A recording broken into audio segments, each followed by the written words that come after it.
ഓം ഗുങ്കുരിപ്യോ നമ. ഓം നമോ ഭഗവതേ വാസുദേവായ.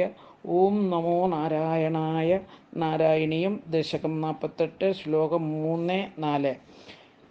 പീതാംബരം കരവിരാജിത ശംഖചക്രകൗമോദഗീ സരസിജം കരുണാസമുദ്രം രാധാസഹായമതിസുന്ദരമന്ദഹാസം വാതാലേശമനിശം ഹൃദി ഭാവയാമി. ശ്ലോകം 3. സുരാപകായാം കില തൗ മധുത്കടൗ സുരാപകായാദ്ബൗ യൗവദാവൃതൗ വിവാസസൗ കേളി പരാസനാരദോ ഭവൻ പദൈക പ്രവണോ നിരക്ഷത. അന്വയം അർത്ഥം.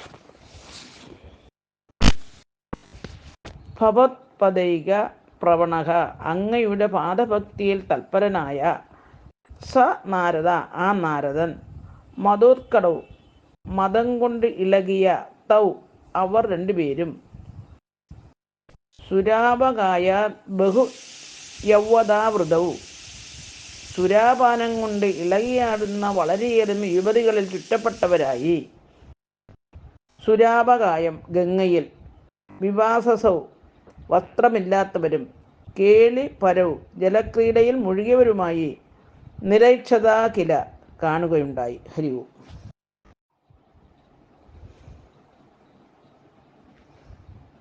സാരം: വിഷ്ണുഭക്തനായ നാരദൻ ലോക സംഗ്രഹത്തിനായി ചുറ്റി സഞ്ചരിക്കുന്ന അവസരത്തിൽ നളകൂബര മണിഗ്രീവന്മാരെ വസ്ത്രമില്ലാതെ ഗംഗയിൽ മദം പാടിയാടി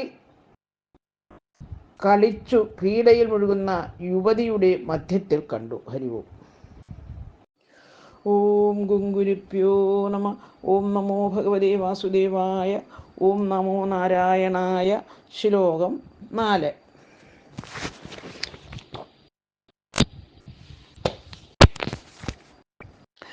ഭിയാ പ്രിയാലോകമുപാത്തവാസസം പുരോ നിരീക്ഷ്യാവിമദാന്തചേതസൗ ഇമൗ ഭവൻ ഭക്തുപശാന്തിസിദ്ധയേ മുനിർജഗൗ ശാന്തിമൃദേ കുദാ സുഖം.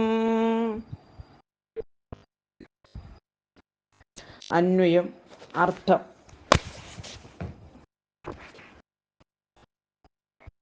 ഭിയ ഭയത്താൽ, ഉപാത്തവാസസം വസ്ത്രം എടുത്തുടുത്ത്, പ്രിയാലോകം ജായമാരുടെ കൂട്ടം, പുര മുമ്പിൽ, നിരീക്ഷ്യാഭി കണ്ടിട്ടും, മദാന്തചേതസ് മതം കൊണ്ട് മതിമറന്ന മനസ്സോടുകൂടിയ, ഇമൗ ഇവർ രണ്ടുപേരെയും, മുനിഹി നാരദമുനി, ഭവദ്ഭക്തി പ്രശാന്തി സിദ്ധയെ അങ്ങയുടെ ഭക്തി കൊണ്ട് ശാന്തി കിട്ടാനായി, ജഗൗ ശപിച്ചു, ശാന്തി മൃദേ ശാന്തി കൂടാതെ, സുഖം കുത സുഖം എവിടെ ലഭിക്കുന്നു. ഹരി ഓം.